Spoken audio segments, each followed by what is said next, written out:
Awesome. All right. Hi, everyone.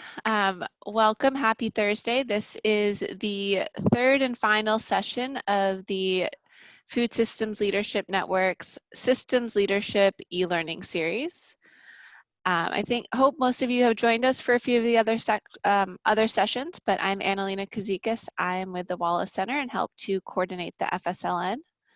I'm joined here today by a few of my colleagues from the Wallace Center and Joseph McIntyre, who's going to be leading us through this final session. Thanks everyone for making time out of your day to join us. All sessions are being recorded, so in case you have missed some of the other ones, we're going to archive those all up on the FSLN platform after this session. So before we jump in, we can do a quick tech overview. Andrew, if you want to go to the next slide, that has some Zoom instructions up there. Feel free to turn your video on. We would love to see you. There is a toolbar at the bottom of your screen, which has the option to manage your video, manage your mute button, edit your name, and then when we get to the group discussion at the end, we'll be able to use the raise your hand option for some Q&A. Let's see here. Please use the chat box to introduce yourself. Always fun to see where everyone is zooming in from, especially since at this point we are all, various places around the country. So next slide, please. All right, so this e-learning series is brought to you by the Food Systems Leadership Network. This is a national peer learning community. We are all about connection, so connecting folks to resources, to trainings, and to each other so that we can create more just, equitable, and sustainable food systems. Next slide, please.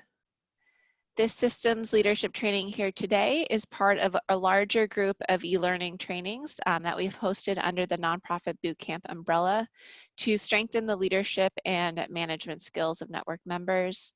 They range in content, and all of the recordings are also found on the FSLN platform. So next slide. I will introduce Joseph. Bless you, Joseph. The principal of 10 Circles Consulting will be leading this series. Joseph is an expert facilitator and systems thinker who brings over 20 years experience in the community change sector. He's been a key partner of the FSLN over the past few years and has helped design and facilitate the systems leadership retreats. And so we're excited to have him lead this training and wrap us up today. So Joseph, thank you so much for joining us. Always grateful to have you share your expertise with us. I will hand it over to you to get started for today. Thank you so much, Annalena, and thanks so much to all of my friends at the Wallace Center for creating this opportunity. But most of all, thank you to each of you for taking the time today at such a poignant moment in time and history, and I'm sure your lives and the lives of those that you love, to come together and talk about how we can have a bigger impact to not only flatten the curve on COVID, but flatten the curve of the arc of history, which takes us farther and farther away from equity, justice, and sustainability, and frankly, farther and farther away from our inner truth and reality.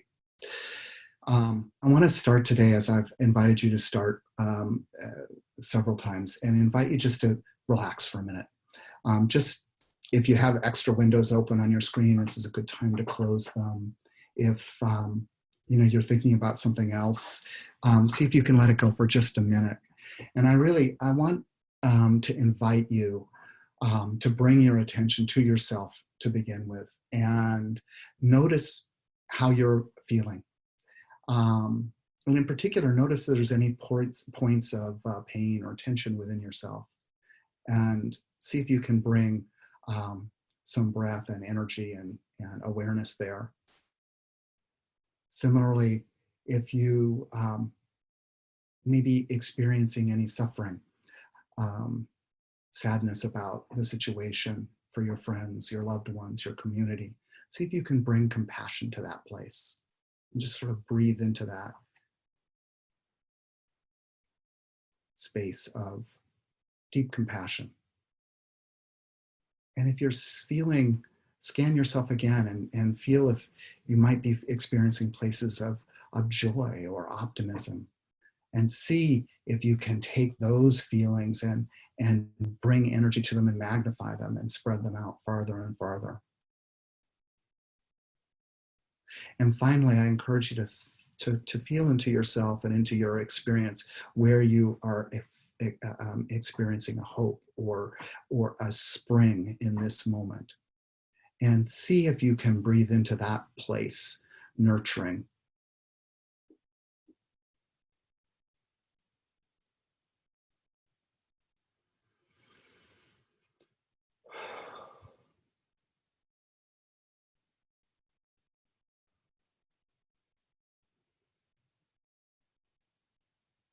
And now you can sort of let that go. And I invite you to take a minute and to click the bar to set your screen so that you are in the gallery view. So up in the top, there's a speaker view where you might see my picture large, but there's another view that says gallery view. And I invite you to just look at all of the people who are on the call today. Not everybody is going to have their picture up. Many of us are just calling in and their names.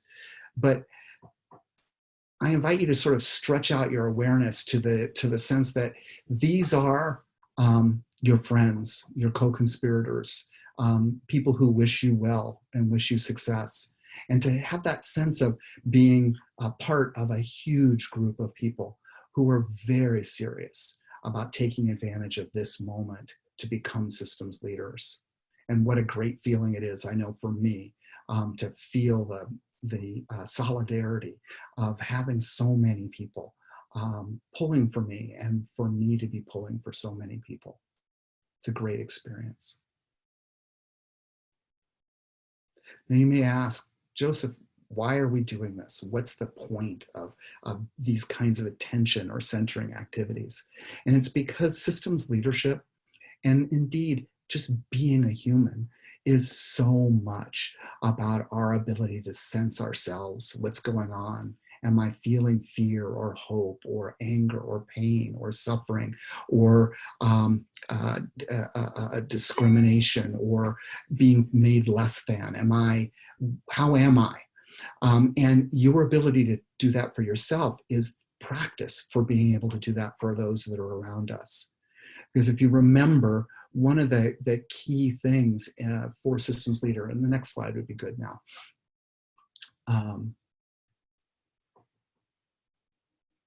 There we go.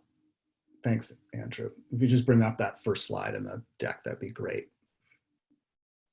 There you go.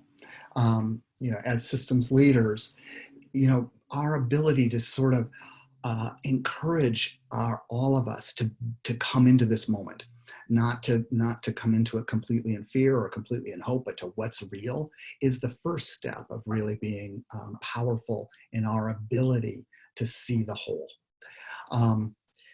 I want to emphasize again something, and I'll emphasize it at the close, that oftentimes when we hear about leadership, we see the pictures of great people, and those leaders are amazing. But when I think about systems leadership, I'm thinking about you, and I'm thinking about me.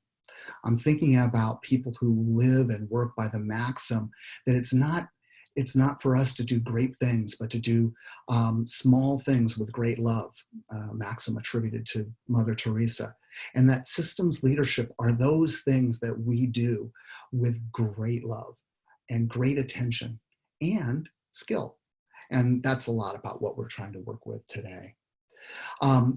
Systems leadership, as we said, is composed of sort of three sets of skills: this ability to see the whole, this is systems thinking; the ability to encourage listening and reflection, this is sort of the facilitative component of it, and we talked a little bit about those four skills that are part of that: the ability to listen and encourage reflection and host and co-create.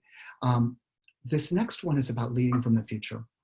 And it relies heavily on something I imagine many of you have heard of called Theory U. And it's a way of thinking about making deep change. Next slide, please.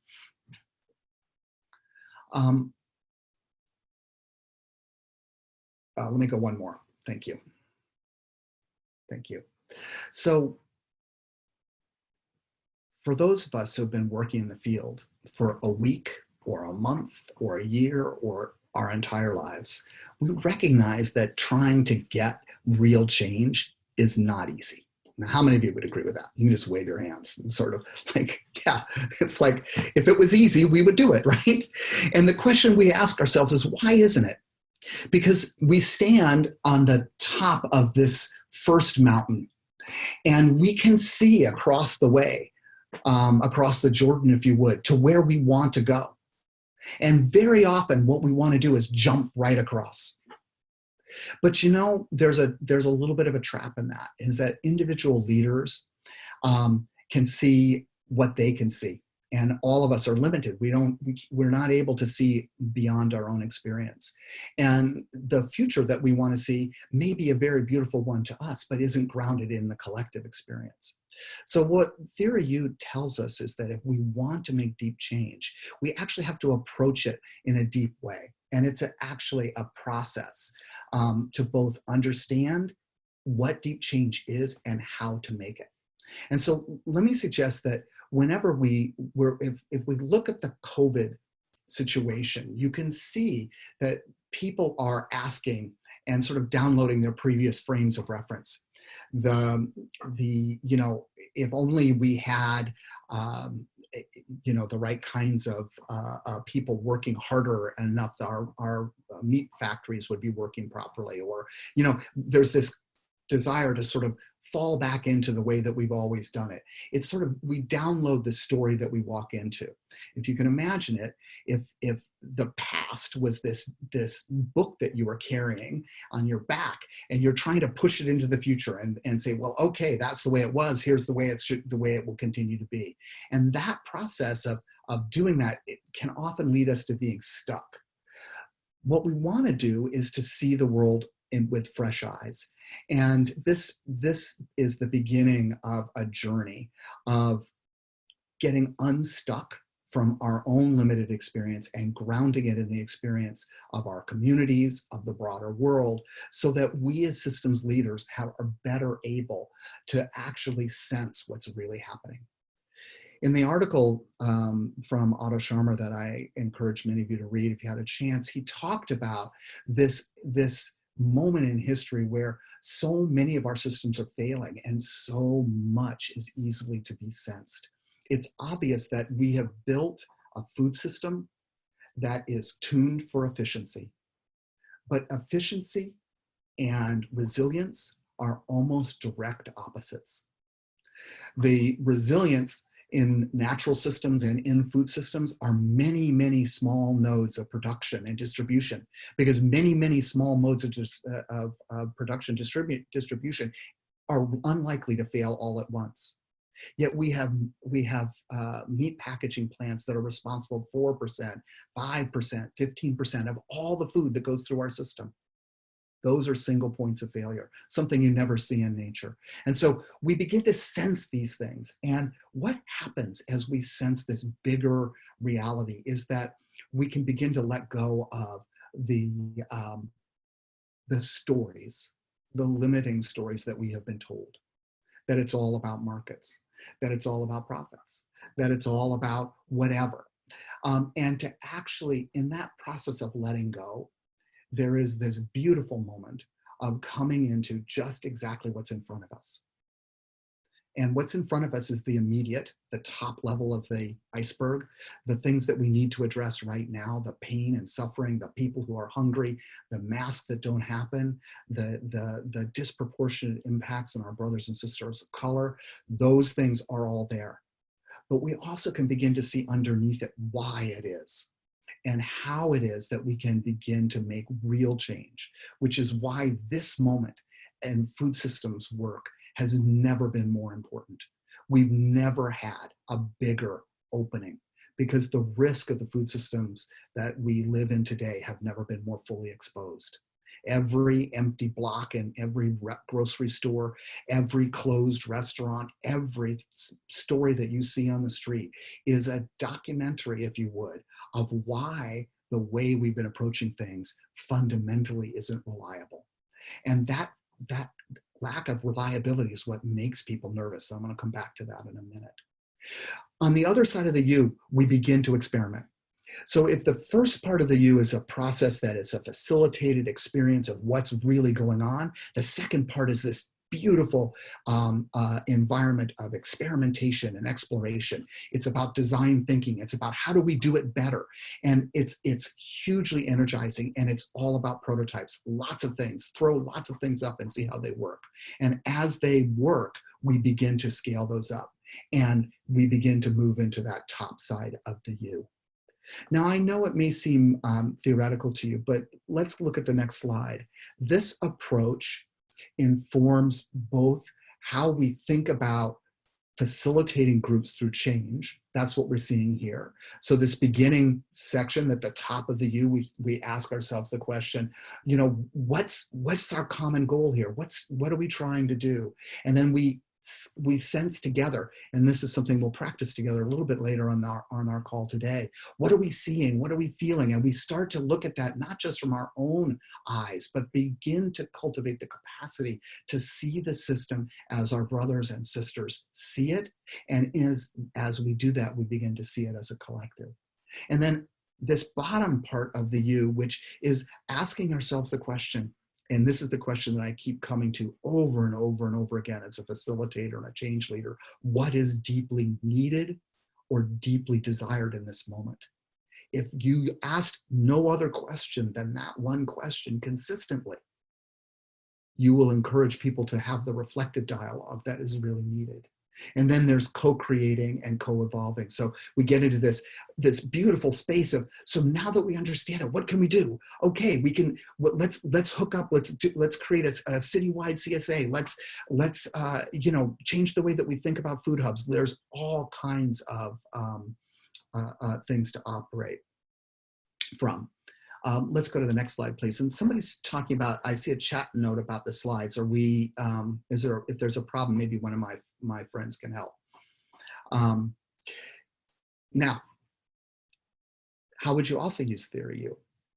So when we start at that first level where people are just saying, this is what I'm noticing, that's the arena of quick fixes. It's also that top level of the iceberg that we talked about in the first session. There's nothing wrong, in fact, every need to effect quick fixes for things where there's immediate pain. There's none of us who are doing this work who have any desire to see any suffering occur. So operating that quick fix zone is necessary. That's why we are bringing our attention to emergency food and many of the other things that need to happen right now. But a quick fix is not the same thing as beginning to redesign the policies that created the problem, beginning to reframe the values and beliefs, and then finally sort of regenerating the sources of energy and commitment that cause us all to come together. Think about this. If our definition of our commonality is based in our individualism, that your family is separate from my family, is separate from that family, and each of us working for our own family's interests will somehow result in a good world, that will leave us lonely and isolated and unable to sum up the energy to work collectively. And you can see that in the counter demonstrations that are happening in COVID today. So Theory U is a framework that I have used dozens and dozens of times to help groups walk themselves down closer to what's there. And it's a great framework for facilitation. It's a great framework for future creation. But I want to share the next slide with you, because this one I think is particularly poignant. We live at a moment of choice. Now, this choice is with us all the time, but right now it is so apparent. So we can choose to begin to see from the whole and to sense what's really happening and to come into contact with this what's trying to happen, which is the emergence of a more just and resilient and sustainable food system. In other words, we can move towards courage and openness, or as we have seen with so many of our friends and neighbors, we can move into denial. We don't really have a problem, right? The COVID's not that big of a deal. I can desense, like, I'm not going to pay attention to this. I'm not going to pay attention to suffering. I'm not going to pay attention to my neighbors. I can make myself absent from the whole thing, stand apart from it. Like, we don't really have a problem. We've seen this at the highest levels of our leadership. We can blame. We can step out of the whole thing and say, no, no, no, it's somebody else's problem, right? It's the China virus, right? You can see how we move into this. And then we can actually become so reactive that it becomes violent. And you can feel that edge of violence in the public square of the world today. And maybe not so much directly in our work, but right at the edges of it. And then ultimately, this leads to a path that takes us away from humanity and moves us more into trauma. In our communities today, there are both of these arcs operating. There are people working their way down, trying to see what the whole system is, trying to sense it for what it is. But there are also people who are trying to get away, trying to move into fear, into denial, into sensing and absencing. And it is for us as systems leaders not to vilify or to make heroes people who are in either place, but to meet them where they are and ask the questions that enable all of us to get unstuck. And that's the work of systems leaders. That's what the teachers, the elders, the youngers, wherever wisdom comes, they ask us, how do we get unstuck? And that's a beautiful place to be sitting from. Now, I want to invite you to keep this slide in mind and to think about, in our breakout sessions, where do you see these new moments of opening and courage popping up, and how can we support them? So I want to do a shared sensing a shared sensing experience with you. And similarly, I'd like to ask the question, where do you see these places where denial and dissensing and absencing are happening? And what can we do there? How do we bring our friends who may be caught in stepping away from what's real or what's possible now into dialogue with us and into perhaps a place where they can become allies for the kind of change that may be needed? So what we'll do is very similar to what we've done in the past. We're going to automatically send you out into breakout rooms. There'll be 5 of them, I believe. And you'll get a quick introduction from the host. And then they're going to pose to you a couple of quick questions that we'll work around the groups with. There's no right answer here. If you're not sure, what should I say? Just listen. But let's do this as an opportunity to sense together. And I really encourage you to use everything that we've done over the past 2 weeks together to help this conversation go as deep as it can in the time that we have. We'll have a little bit more than 15 minutes together, and then we'll come back and capture some viewpoints. I'll give you a quick summary on what we've done, and then talk about what future opportunities there are to work together. So that's, I always get so much from even those little teeny chances to touch in with what's happening all over the country. I'm curious, what did you notice? Where are the opening places in the system right now where if we put our attention and focus and support, we might actually be able to really flatten this bigger curve, this arc of modernity that would lead us more towards a just, equitable, and sustainable future. Have you noticed that? Anyone? And I tell you what, I think just for the purposes of doing this, because you're muted, if you press the participant panel and you use the little raise hand icon, we can get to you. And then why don't we start with you, Summer? Hi everyone. Regional food system planning, I think, raises the gaze, like where you can include emergency planning, but like connecting us as partners across a region, and then elevating that up to make a nationwide plan if we have all these different regional plans. Right. Region to region to a whole nation to the national. Yeah. I think the interesting question for us is like, how do we, as a food systems leadership network, make, really put the energy behind that? So let's all think about that as we go along. Other places where you think that there's really real opportunity. Cheryl, I saw that your hand was up. Okay, there, it's up again. Go for it. Hey, Cheryl. Great Hi to have you there. with us again. Yeah, thank you so much. Thanks to everybody. I think an opportunity is access to capital, especially for our industry, because of the grants that have become available. Not everyone is comfortable with going through the grant request process, but I think we can facilitate and assist them with that. In addition to the loans and the loans for small business, there is a huge opportunity with regards to access to capital food systems type projects. Yeah. So, but now we've got regional food systems, and then this access to capital, which ignites that sort of small scale and dynamic sector of the economy that is accountable and equity oriented. Beautiful. Laura. Yeah, I think what's emerging for me in this conversation is my dog.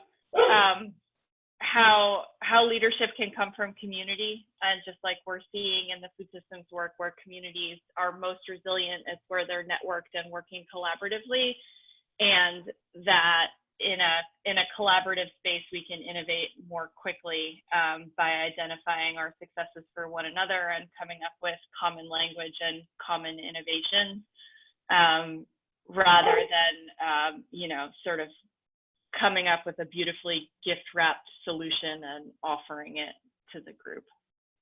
That's so poignant, so beautiful. What works to kind of make that, to bring that kind of energy in a community so that the community will come together and solve problems together? What was the invitation that made that possible, for example? When in our breakout group, there was a really wonderful example, and I apologize if I lost the name, but of just invigorating participation in a weekly call by naming successes that were generated from the previous session, which Beautiful. made me think about how important it is to name successes for one another, because you can't always see them when you're in the middle of them. Yeah, great tool. So talking with each other, naming those successes. Now there's a wonderful comment from Tremaine in the chat box about the opportunity to shape policy around farm worker rights and shift from funding agri-corporations to subsidizing small farmers engaged in regenerative agriculture. So this builds a little bit on what Summer you were talking about. It's like an opportunity to re-engineer. Think about how, I live in California, and if you close your eyes and imagine a vast field that was 100 acres, laser leveled, so it's completely flat and all growing strawberries, right? And the labor that's necessary to pick that being incredibly vulnerable. That system is so irresilient. This is such a great point that we're really being confronted with. Other bright spots that you're thinking that would be of benefit for us to bring our collective attention to as a food systems leadership network?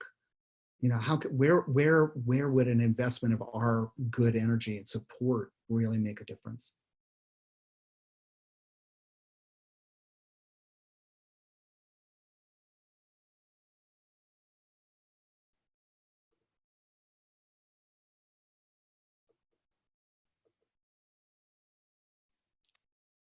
Here's some hands, Samantha, and then Susan. Oh, now we've got a whole nice list. Let's start with you, Samantha. Can you help me out, Annalena? Local Food Network. There we go. I'm not on.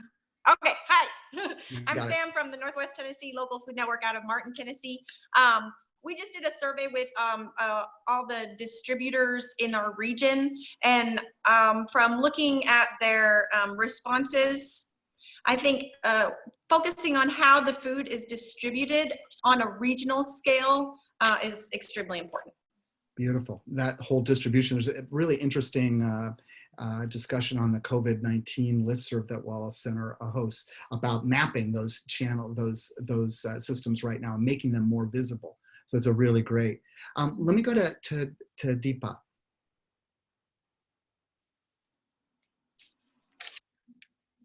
Annalie, can you, there we go. Okay. Hi, my name is Deepa. I am in the Seattle area, and something that keeps coming up for me is, you know, this whole like essential workers thing, basically being on the front lines and always are, and really seeing now who's out there basically totally at risk, so that the rest of us can kind of like sit at home and receive deliveries at our door, or like go into the store with a mask and get stuff and leave.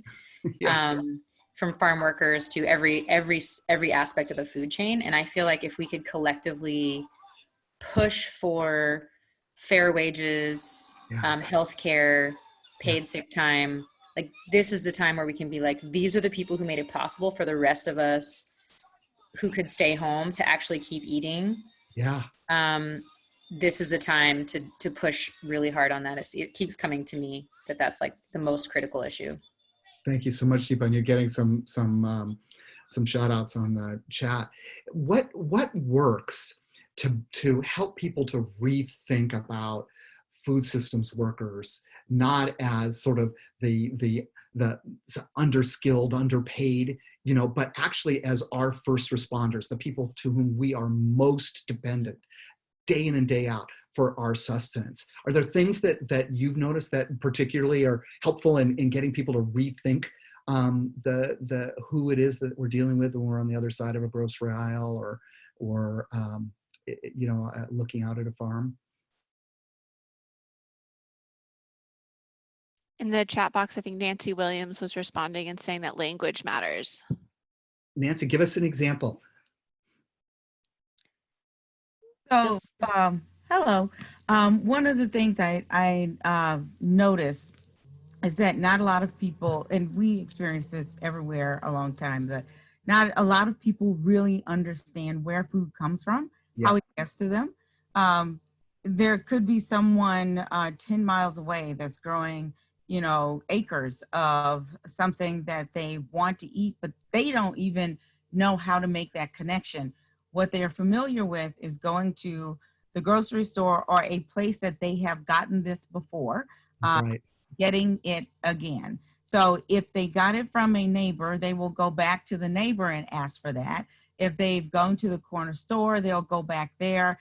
If they've gone to a neighborhood grocery store, they'll go there. If they've gone to a big box store. So this is one opportunity to develop those new connections so that they know where to go. But when we're talking about people, that we can personalize it instead of having it be an unknown that's magically getting the food to the grocery store. We can say, this is this person who is doing this work that made it possible for this food to get from here to here for you. And that's part of the power of local foods and why it has the importance that it does. And people are willing, that when they can, across socioeconomic levels, are willing to pay more for that local food because it's personalized. They know who they're supporting. They're not just looking for the cheapest price in the grocery store. And that's how we can then start to change the habits. But if we refer to people anonymously, then we don't humanize them, and we will continue to treat them as they are the invisible force that just magically makes this stuff happen. Yeah, thank you so much, Nancy. That was so beautifully said. In fact, I would argue that the entire work that being a systems leader is about humanizing us all. And you know how you walked in the grocery store, we had a period of time where we were putting farmers' pictures up in front of produce. Well, we need to put the pictures of the people who are checking us out at the grocery store. We need to put the pictures of the people who are washing our dishes when we go to restaurants. There are heroes everywhere in our community, and we don't see them. And what we don't see, we can't love and we can't appreciate. And what we don't appreciate, we don't value. And so we're in this place where all of a sudden things that were hidden to us are so obvious. And that's why it's so important for us to push ahead as being skillful systems leaders. And I just want to give you a little quick recap of what's involved in that. And forgive me for those of you who had a comment you wanted to make. We'll run out of time, and I want to end on time for you. Hey, Andrew, could I have the slide deck back up? Would you mind? I just want to go to the very last one.